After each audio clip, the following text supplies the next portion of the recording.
आज हम इस वीडियो में जानेंगे कि यूएनओ क्या है और भारत को क्यों यूएनओ में एक स्थायी सदस्यता लेनी चाहिए और कौन कौन सी तथ्यों के आधार पर हम यूएनओ में स्थायी सदस्यता की मांग कर सकते हैं। द्वितीय विश्व युद्ध के बाद पूरी दुनिया में शांति फैलाने के लिए 24 अक्टूबर 1945 को यूनाइटेड नेशन ऑर्गेनाइजेशन का स्थापना किया गया, जिसमें अमेरिका के राष्ट्रपति रूजवेल्ट का भूमिका अपूर्णनीय था। अभी तक यूएनओ में कुल 193 सदस्य रह चुके हैं और यूएनओ में बहुत से विभाग होने के बावजूद सिक्योरिटी काउंसिल ऑफ यूएनओ का महत्व पूरी दुनिया भर में अधिक है। इसी सिक्योरिटी काउंसिल के कुल 15 मेंबर होते हैं दोस्तों, जिसमें से 10 अस्थायी मेंबर होते हैं जो प्रति 2 वर्ष के अंतराल में बदल जाते हैं। भारत 2012 में इसका सदस्य बना था और फिर आगे चलकर 2021 और 22 में इसका सदस्य बन जाएगा। लेकिन 5 मेंबर ऐसे होते हैं जो स्थायी होते हैं। उनमें USA, Britain, France, Russia, China मौजूद हैं, जिनके पास वीटो पावर भी मौजूद है। ये लोग उन लोग हैं जो दूसरे विश्व युद्ध जीते थे। आइए समझते हैं कि वीटो क्या है। वैसे देखा जाए तो वीटो का मतलब होता है ना। यूएनओ में कोई भी प्रस्ताव पारित करने के लिए इन्हीं 5 देश जिनके पास ये वीटो है वो हाँ कहना जरूरी है। इनमें से कोई भी देश यदि उस प्रस्ताव पर वीटो करता है तो इसका मतलब वो प्रस्ताव को खारिज कर देगा, तो वो प्रस्ताव सदा के लिए यूएनओ में पारित नहीं हो सकता दोस्तों। मान लीजिए यूएनओ में 193 में से 192 मेंबर भी हाँ कहें और इन्हीं 5 वीटो रखने वाले देश में से एक देश भी मना कर दे तो वो प्रस्ताव पारित नहीं होगा। आइए एक एग्जाम्पल लेकर इसे समझने की प्रयास करते हैं। मान लीजिए यूएनओ में एक प्रस्ताव आया जो पाकिस्तान को आतंकवादी राष्ट्र घोषित करके उससे सभी व्यापार खत्म कर दिया जाए और उसे आर्थिक सहायता भी ना दी जाए।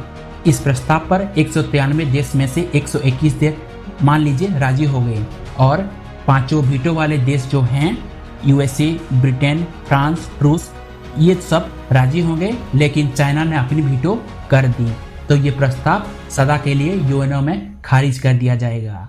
इसीलिए भारत के पास भी एक वीटो होना जरूरी है।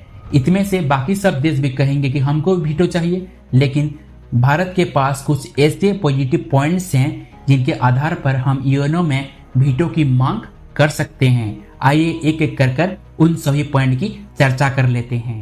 पॉइंट नंबर 1, 1945 में पराधीन होने के बावजूद भारत यूएनओ के संगठन में सबसे आगे खड़ा था। इतना ही नहीं, उन पुराने सदस्यों में से भारत सबसे अधिक सहायता किया था यूएनओ के संगठन में। पॉइंट नंबर 2, समय के अंतराल में हम देखेंगे तो दोस्तों भारत सदा ही अलग अलग राष्ट्र को यूएनओ में जुड़ाने का कार्य किया है, जैसे चीन को किया था। इसीलिए चीन आज यूएनओ का मेंबर बना हुआ है। पॉइंट नंबर 3, भारत दुनिया का सबसे बड़ा लोकतंत्र राष्ट्र है, जबकि यूएनओ भी यही चाहता है कि पूरी दुनिया के देश में डेमोक्रेसी रहे। पॉइंट नंबर 4, भारत एक धर्मनिरपेक्ष तथा सेकुलरिज्म कंट्री है, जिसमें सभी धर्मों के लोग समान रूप से समान अधिकार से जीवन यापन करते हैं।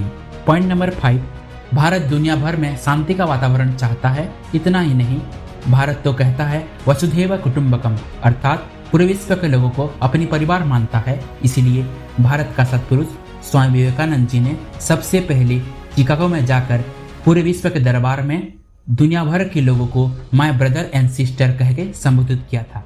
पॉइंट नंबर 6, भारत कभी भी आतंकवाद को बढ़ावा नहीं देता है। ये पूरे विश्व के लोगों को पता है। इसीलिए आप पूरे विश्व में कहीं भी जाइए, कोई भी देश में जाइए, यदि आपके पासपोर्ट में इंडियन लिखा है, भारतीय लिखा है, तो आपको एक सम्मान्य नजर से देखा जाएगा। जबकि आप टेररिज्म कंट्री से बिलोंग करते होंगे जैसे पाकिस्तान, वहाँ के लोगों को कोई भी देश जाने के बाद 4 से 5 बार सिक्योरिटी जांच से गुजरना पड़ता है। इसलिए भारत इन सभी देश में से कुछ अलग है। पॉइंट नंबर 7, यूएनओ चाहता है कि पूरे विश्व को मलेरिया और पोलियो मुक्त कर दिया जाए। लेकिन आपके जानकारी के लिए बता दूं, पूरे दुनिया में 90% से भी ज़्यादा पोलियो ड्रग केवल भारत से ही जाता है।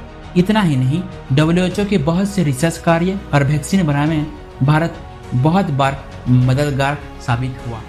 Point number 8, relations. पूरी दुनिया में चाइना और पाकिस्तान को छोड़ भारत को पूरे विश्व में एक सम्मान की नज़र से देखा जाता है और ये दोनों कभी नहीं देखेंगे हमको, ये बात आप भूल ही जाइए। इन्हीं सभी तथ्यों के आधार पर भारत को पूर्ण अधिकार है कि वो यूएनओ में अपनी स्थायी सदस्यता तथा वीटो पावर की मांग कर सके। आज के लिए बस इतना ही दोस्तों। यदि आपको ये वीडियो थोड़ा सा भी इंफॉर्मेटिव लगा हो तो कमेंट करके जरूर बताइएगा। फिर मिलेंगे नेक्स्ट वीडियो में, तब तक के लिए जय हिंद, जय महाकाल।